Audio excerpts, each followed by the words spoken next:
Alright, what is going on, my dudes? So we are back here today with, I believe, the 7th War of Alliance Wars Season 21. So up first, we're jumping on to Path 4 in Section 1 with our full Ghost Trinity against this Black Widow Clairvoyant here. This is definitely decent placement for Black Widow. However, you know, Ghost doesn't really care about that because Ghost is the clear best option for this Black Widow just about everywhere.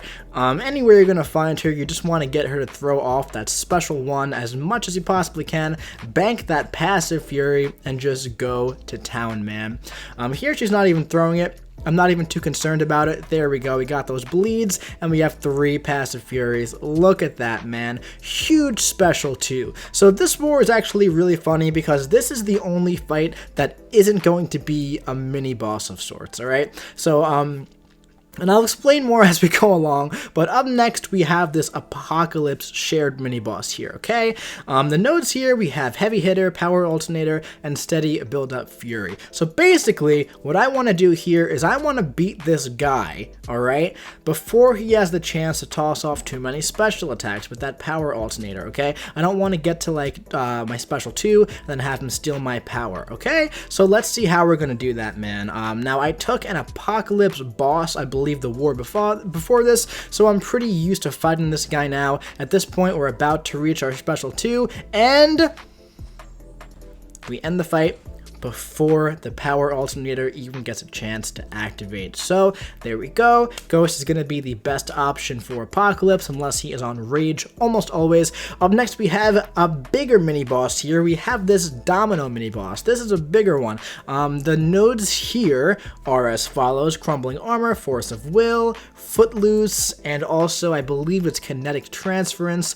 I'm going to be putting on an advanced power boost here. Okay, here are the nodes again. Also Force of Will and Kinetic Transference. So I've done Domino 6 times now this season, I believe, a bunch of times last season with Ghost. I pretty much have it down to a science. Occasionally RNG gets in the way and my phase doesn't happen because of crit fail, or something like that happens, you know, and it can throw a wrench in my plans, but I pretty much have the fight down and know exactly what I want to do almost always, okay? So here, got to get rid of that, and here, watch this, boom, she runs into our Special 2, and we have just enough for another Special 2, wait for her to dash in, and we got lucky. We didn't get lucky, but we didn't get unlucky, okay? Our phase didn't fail, and good to go. If she didn't run all the way into that first Special 2, probably hit her with the last bit, and then just have to hit her a couple times before going to the next Special 2. All in all, very, very solid fight. Yeah, nice. I wrote nice there. Oh, watch this. Ghost is bae, but Ghost is bad. We always have our Ghost is bad joke there. Up next, we have a no, we don't. No, we don't. No, we don't. That's another war. That's another war. Up next, we have another shared mini boss here. I was on backup in Section 2 here, and I'm taking this shared mini boss Void. This Void has caused us a little bit of trouble whenever we can't send Ghost here, so we do try to send Ghost here as much as we possibly can because Ghost makes this fight an absolute joke. In my opinion, it's just you know, 1 or 2 Special 2s and it's over. When I fight this Void, I've done it many times this season and last season. I like to slow down my combos so that I'm always hitting him, you know, 10, 20, 30, 40, right when that debuff is about to be placed on Ghost. Even though I have Hood, you know, I don't want to keep that debuff on me for too long. So here, as you see right here, boom, get rid of it right away. Yeah, man, so at this point, we're just whittling this guy down. What I like to do before I toss off the Special 2, oh, nice little heavy chain right there. I love when that lines up. But what I like to do is intercept, okay?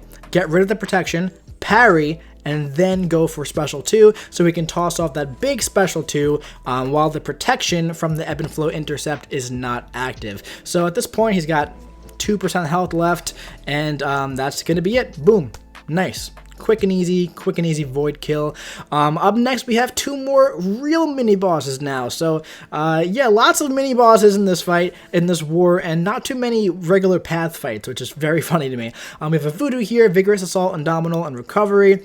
FaZe was originally going to take this fight, but I just wanted to go Void to Voodoo and then right into Korg all in one boost. I didn't want to have to coordinate too much. I did this entire war while driving on a road trip. Me and Riley went and spent a couple days stays in Cleveland, Ohio.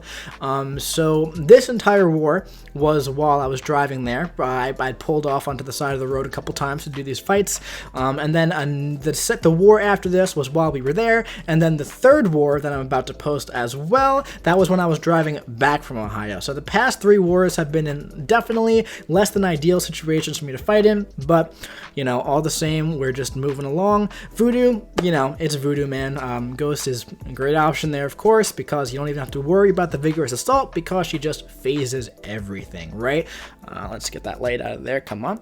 Okay, and up next we have a Korg Miniboss. This is a 6-star rank 3 Korg Miniboss, man. On the hazard shift, 280,000 health, man. This is a big boy. This is a big boy right here. And Ghost is obviously really great for this because, you know, you need somebody who's poison or incinerate immune, preferably both, and also at the same time they have to be a void, a Korg counter, or you have to play really well with that champion.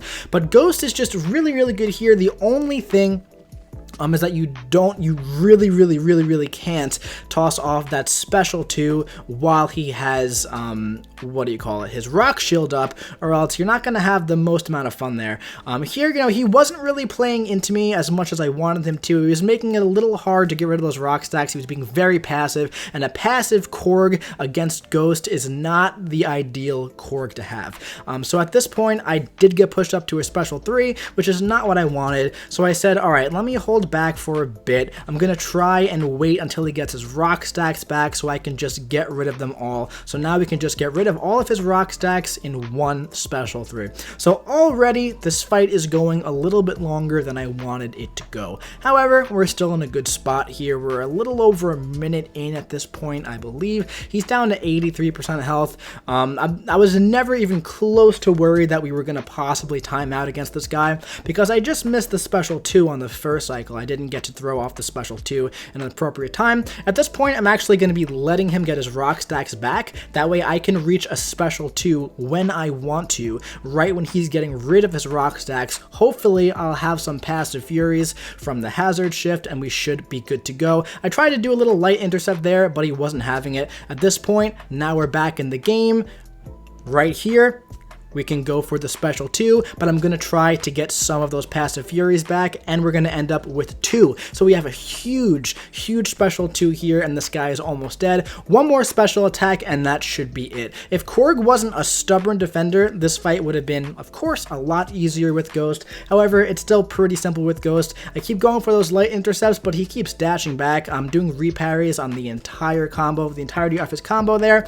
I can't do like the here. I went for a heavy attack, so I could not get hit by that heavy attack, or else there'd be an armor break, so I had to just dex both parts of that and go right in with the light attack. At this point, there we go, man. Just parry a couple times, and this should end the fight. So yeah, that Korg definitely made me work for it, man. Like, it was definitely a lot tougher than I expected that fight to be. It wasn't necessarily a very hard fight, but yeah, it was definitely tougher than I wanted it to be, man. I did get a silver card for this war.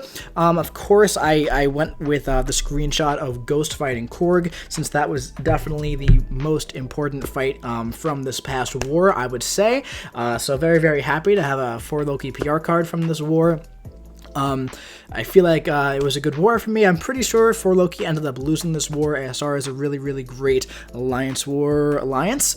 So always fun, you know, facing a really tough opponent. But yeah, with all that being said, man, let's jump over to those individual stats. Alright, so 4 Loki did end up losing this war, so this did bring us to 3 and 4 for the entire season. My personal stats, 43 kills, 1 death, still from that first fight of the season, 98% solo rate, that's the highest mine has ever been in 4 Loki, I believe.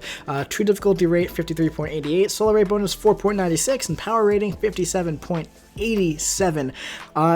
Yeah, man. Our next war is against SAS, the Super Andromeda Skulls, I believe is what their SAS stands for, and then GOOOO, the Gods of War. I have all of that stuff recorded and already edited. I just have to go do the commentary, which I'm about to go and do right after this one.